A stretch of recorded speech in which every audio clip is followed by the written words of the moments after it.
À l'école, mais aussi à chaque instant de ta vie, lorsque tu apprends, ton cerveau se modifie. Je t'explique. Le cerveau est composé de cellules appelées neurones. Un neurone agit comme un messager qui va propager l'information sous une forme électrique. Les neurones ne sont jamais seuls.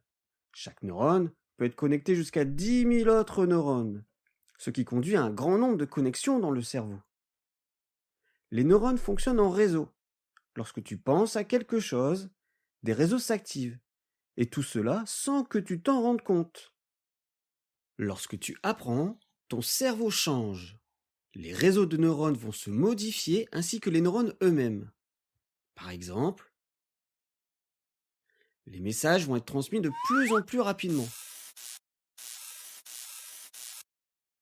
De nouvelles connexions vont se produire entre les neurones.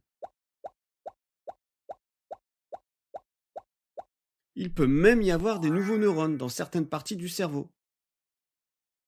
La capacité de ton cerveau à changer, c'est-à-dire à créer, renforcer, affaiblir ou supprimer des connexions entre les neurones, s'appelle la plasticité cérébrale. C'est ainsi qu'à force de t'entraîner, tu deviens meilleur dans tout ce que tu apprends, que ce soit jouer au football, lire, dessiner, apprendre à jouer d'un instrument de musique, etc.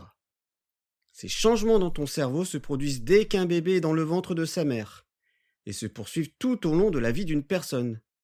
Les capacités de ton cerveau sont immenses et elles te permettent d'apprendre à tout âge. N'oublie jamais ça.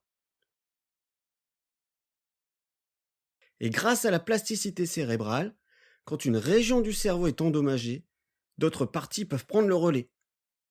Comprendre comment ton cerveau fonctionne, c'est important. Cela te permet d'utiliser les meilleures stratégies pour apprendre dans de multiples domaines.